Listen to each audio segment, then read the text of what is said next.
Boa tarde. Agradeço primeiramente ao convite. E gostaria que nós pudéssemos reconhecer que espaço é esse. Vocês conseguem perceber, reconhecer esse espaço na imagem? É um espaço artístico? Ele não é familiar? Vocês não reconhecem? Não? Então, é o DESU. O corredor onde estão localizadas as salas de aula e o movimento realmente dos alunos ingressando nas salas. É esse espaço. Pode passar.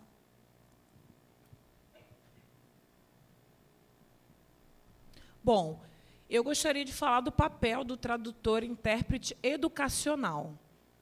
O meu mestrado, a dissertação em si, discutia essa temática, mas não é em relação ao campo da educação superior, e sim ao ensino médio, propriamente. E gostaria de retomar um pouco dessa trajetória. Pode clicar, por favor? Eu vou trazer um recorte. E que recorte seria esse? Sobre realmente o trabalho em si do profissional, tradutor e intérprete.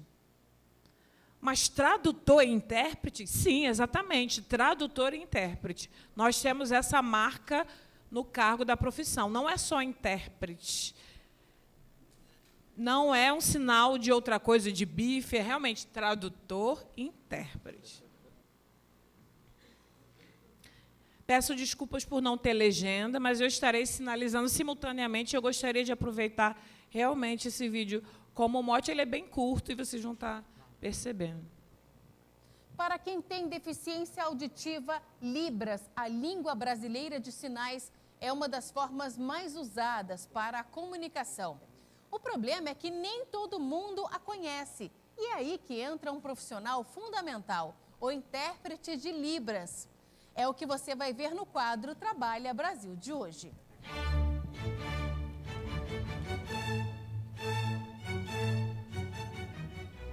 Imagine um mundo sem som, sem música, sem a buzina dos carros, dominado pelo silêncio. De acordo com a Organização Mundial da Saúde, essa é a realidade de mais de 28 milhões de pessoas só no Brasil. 14% da população brasileira tem algum tipo de surdez. Ele viu na comunicação por sinais a oportunidade de seguir uma carreira profissional. Com a oficialização da Libras como língua oficial da comunidade surda no Brasil, em 2002, a demanda por intérpretes aumentou. Que é basicamente a minha geração de intérpretes, a gente capinou esse caminho todo, né? Para a gente poder chegar. Hoje você tem muito mais acesso, você tem grupos que discutem terminologia de língua de sinais, você tem glossários prontos. Hoje em dia você tem uma gama que dá um suporte muito grande para os novos intérpretes que estão entrando no mercado, mas na nossa época não tinha. Hoje ele trabalha como intérprete na Universidade de Brasília. Faz a interpretação das aulas para os 40 alunos e professores surdos da instituição. Como isso se dá? A partir do momento o professor está em sala de aula, ele está ministrando a aula dele, e eu faço a interpretação do português para a língua de sinais. Inversamente, nas participações e interações que o aluno surdo tem em sala de aula, da língua de sinais para o português, assim como, em várias situações, a interação entre os alunos também em debates, discussões, às vezes até em conversas informais, quando o aluno ouvinte ainda não tem o contato direto com a língua de sinais. A Stephanie é estudante do 6º semestre do curso de Letras, Libras, Língua Brasileira de Sinais, com o português como segunda língua. Para fazer essa entrevista agora com ela, eu vou contar com a ajuda do Pierre, que vai interpretar, fazer a tradução dessa entrevista. Stephanie, qual é a importância de um intérprete como o Pierre para você, como estudante, dentro da sala de aula?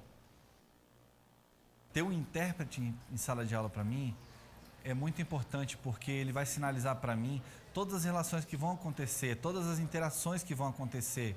Isso é uma acessibilidade, eu me sinto bem, eu consigo perceber, eu consigo me desenvolver melhor, inclusive também com as explicações dos professores, né? mas é importante que esse intérprete tenha uma certa formação, que ele tenha uma proficiência dentro do campo acadêmico, que combine de acordo com as necessidades que a gente tem dentro da universidade. O profissional de Libras ele entra como importante parceiro para pensar em como os conteúdos de cada disciplina, de formação desses futuros profissionais, para que cada um consiga entender a seu modo aqueles conceitos e tudo aquilo que a gente precisa trabalhar numa disciplina de um modo efetivo e satisfatório para todos. Quando não está na sala de aula, ele trabalha na televisão. É um dos intérpretes da TV Câmara, que aparece no cantinho da tela, traduzindo os debates entre os parlamentares e os programas exibidos pelo canal. Mas trabalhar diante das câmeras não é fácil. É preciso atuar. E na hora de interpretar o que os políticos estão falando, usar muito a imaginação. A televisão, e por ser no campo político, ela nos traz uma especificidade na interpretação. Basicamente, a gente faz uma incorporação da fala da pessoa, a forma como ela fala, se ela faz mais no imperativo, se ela fala de uma maneira mais passiva, né?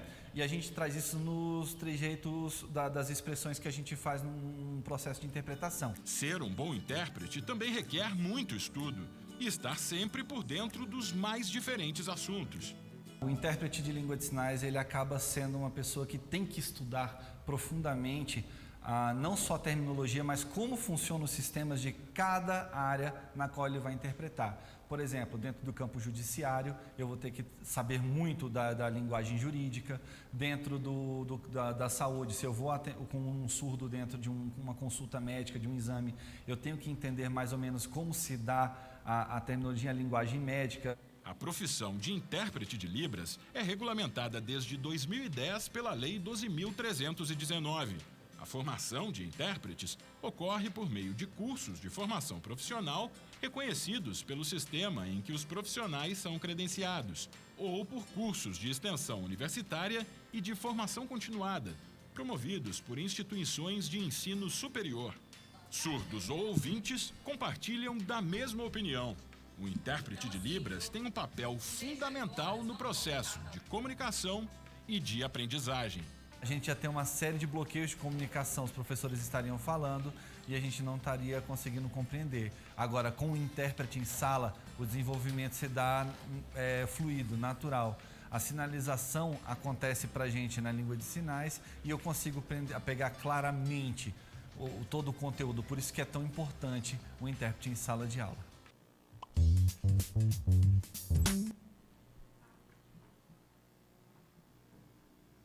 Peço desculpa por algumas interrupções no vídeo, realmente por conta da imagem, da exibição da imagem, não ficou tão notória em alguns momentos, eu não consegui colocar, no caso, a janela de Libras com antecedência.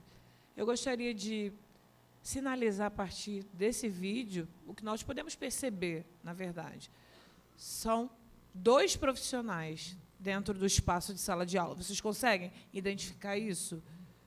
Porque tem surdo cego também presente no mesmo espaço de sala de aula, no ensino superior. Então, vocês vão perceber que tem um numa ponta da sala e o outro também partilhando ali o espaço. E também o profissional que trabalha na faculdade, ele precisa trabalhar em parceria para o revezamento, em dupla, por conta dos prejuízos que ocorrem cognitivamente se o tempo for muito extenso. Alguns dizem que não é necessário. Sim, é necessário.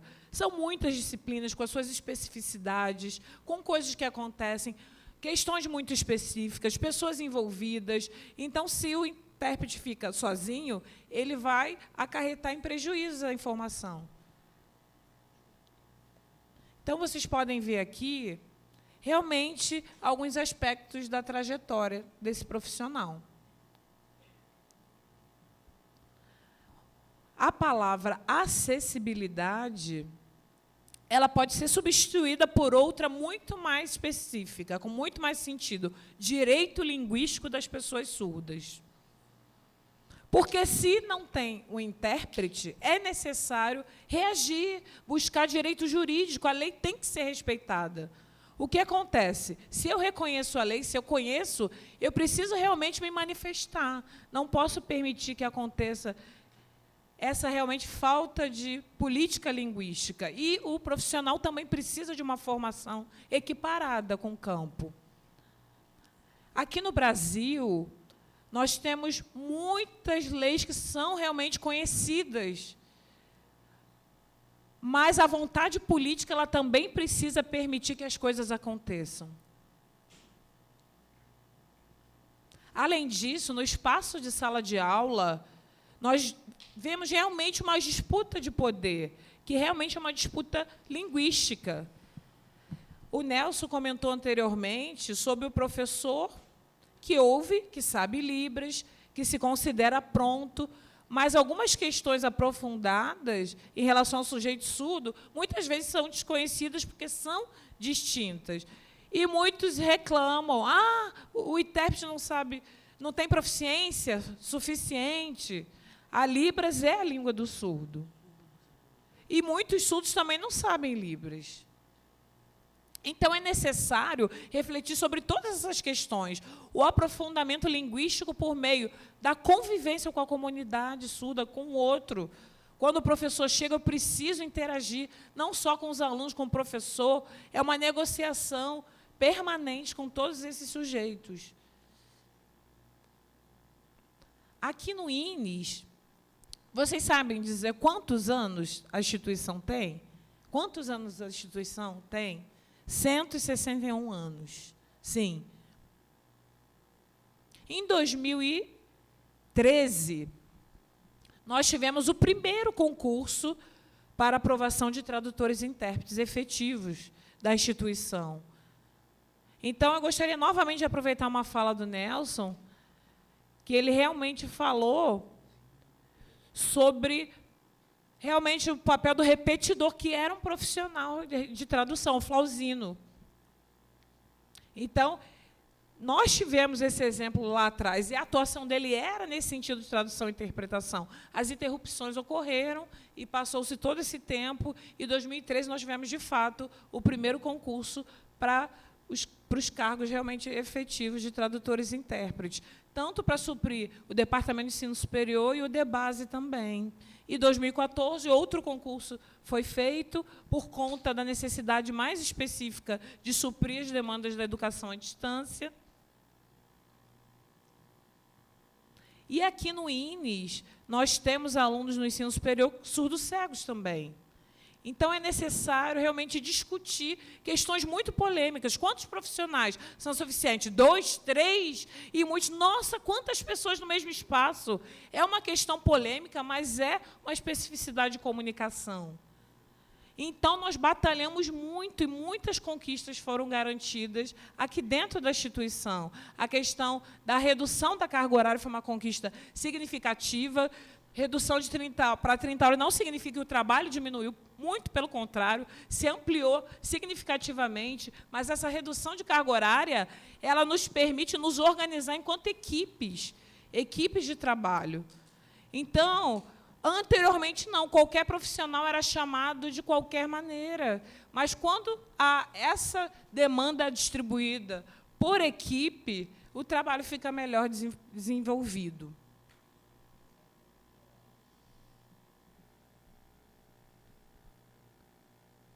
Então, é para vocês perceberem aqui, com essas imagens, alguns momentos que nós discutimos, nos organizamos, nós criamos o nosso regimento interno, que foi portariado. Pode passar. Nós nos organizamos em equipe de profissionais com demandas específicas, equipe de tradução, equipe de atividades. Por exemplo, a equipe trabalha com as monografias e apresentações em reuniões, em demandas realmente do funcionamento administrativo do Departamento de Ensino Superior. E a nossa organização nos permite refletir qual o nosso papel, qual a nossa função. Então, a questão da identidade profissional em si. Por exemplo, alguns tradutores e intérpretes não se veem realmente em sala de aula permanentemente, mas são voltados mais para o campo da tradução, da edição de texto, para a produção de recursos tecnológicos.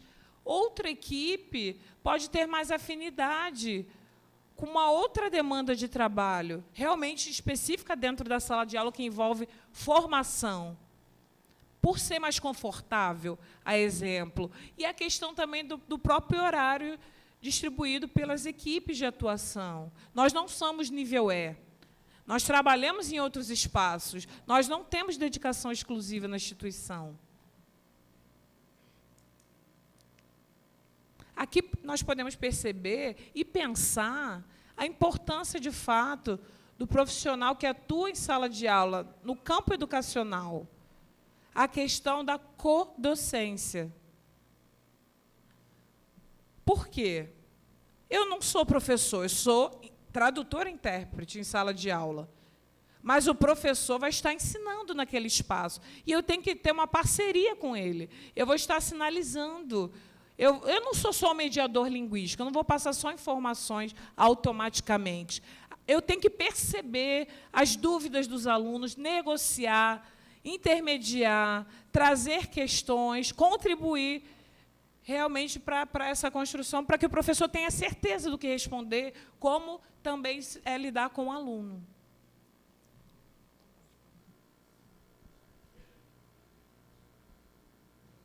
Bom, em relação a algumas questões específicas, limitações, questões que acontecem muitas vezes no ambiente de trabalho, o primeiro e único que eu apresento é a diferença de trabalho real e tarefa, que, no caso, é um trabalho mais prescritivo. O prescrito, trabalho prescrito, o que seria isso? As pessoas esperam de mim o quê? Por exemplo, quando vocês estão passando mal, não estão se sentindo bem, vocês vão procurar qual espaço? Lógico, hospital. Então, vão até a unidade hospitalar e aguardam serem atendidos. E o que esperam daquele atendimento? O que vocês vão encontrar naquele espaço? Um profissional, um médico, que realmente vai me trazer uma medicação para resolver o meu problema, o meu sintoma. Então, quando eu encontro realmente um profissional, ele vai trazer uma receita, vai vir uma enfermeira, então eu já conheço esse contexto. Não, eu não quero enfermeira, eu quero só o médico. Será que é dessa forma? Cada um tem o seu papel ali naquele espaço. Do mesmo modo, em sala de aula, o professor e o tradutor e intérprete. São pessoas que estão dividindo o seu espaço, assim como as pessoas técnicos administrativos da secretaria, as outras pessoas daquele ambiente. No hospital, nós temos diversos funcionários também. A enfermeira, por exemplo, na unidade hospitalar, muitas vezes ela substitui algo que o médico poderia fazer, porque a enfermeira, em algumas questões, sabe mais do que o médico. Porque ela tem uma formação muito específica na área que ela conhece. E, muitas vezes, o médico se dirige a ela, chama para opinar o que você acha a respeito. Então, fica parecendo que é uma questão de um se sobrepor ao outro, nada disso. Cada um tem a sua importância dentro do seu papel. Por exemplo, no trabalho real, como tradutor e intérprete, eu preciso saber o que aquele espaço espera de mim.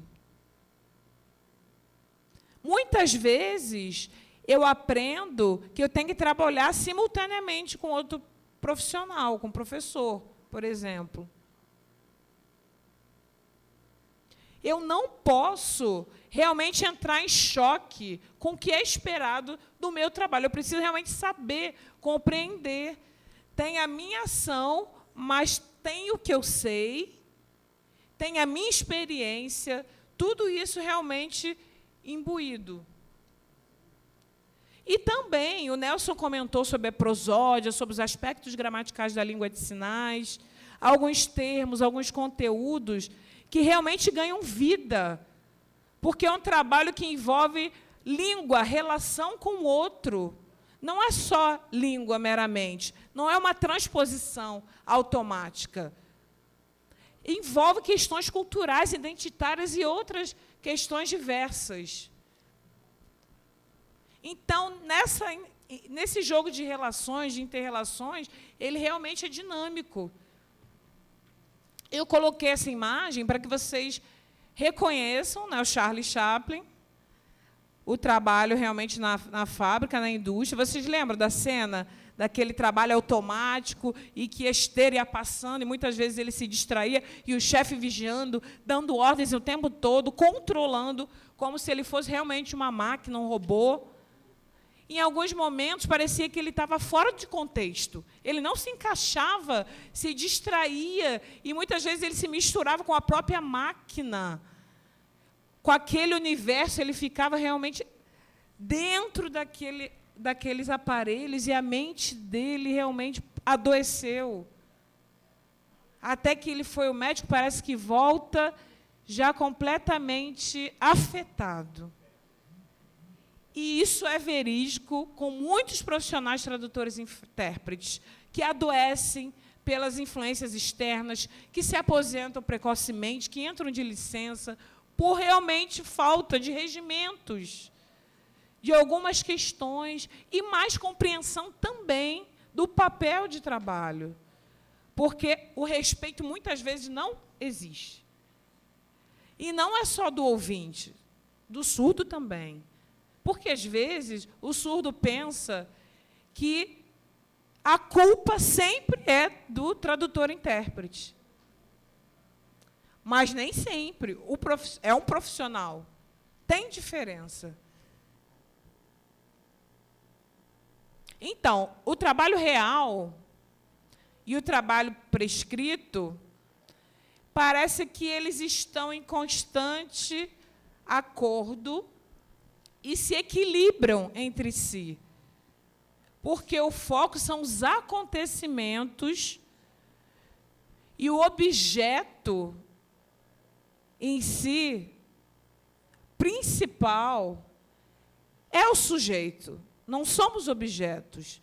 Então, nós, tradutores e intérpretes, não somos materiais. Nós somos seres humanos. Nós não somos animais. Nós somos profissionais e pessoas, indivíduos. Então, parece que nessa tentativa de equilibrar, algumas falhas acontecem. E que falhas seriam essas? Relacionadas ao discurso. A questão do discurso profissional, no meu ambiente de trabalho, eu vou dar um exemplo. O intérprete educacional que trabalha na escola, ele vai estar em contato e interação com o aluno, com o professor, com a direção, com a coordenação, com a secretaria e, muitas vezes, em alguns momentos, também com as pessoas que trabalham na cozinha. Ele vai mediar, ele vai acompanhar, o aluno surdo solicita realmente alguma informação, ou aconteceu um problema, um ruído comunicativo, e ele vai ter que intervir. Então, a falha, a barreira de comunicação vai permitir que o profissional entre em ação, não só em relação a aspectos linguísticos de passar informação, mas na relação em si. Então, essa é uma frase, é uma citação que eu gosto muito, que revela problemáticas do campo da psicologia do trabalho. Então, a subjetividade... A subjetividade, ela aparece em que sentido? No sentido histórico, na vivência, na experiência. Ela aparece realmente em muitos aspectos, na família, no espaço de moradia do sujeito. Ela tem realmente uma pluralidade muito grande, não é única. Ela é variada e também é individual, envolve cada sujeito. Então, nós precisamos refletir, considerar e buscar conhecer mais profundamente o trabalho e as pessoas que estão inseridas nesse contexto profissional. Pode passar. Essas são as minhas referências. Tem um dicionário da Fiocruz, que fala sobre a saúde profissional, saúde do trabalho, que traz questões específicas do campo profissional e a questão do trabalho prescrito. Esse aqui de psicologia e esse outro livro aqui também sobre trabalho. Obrigada.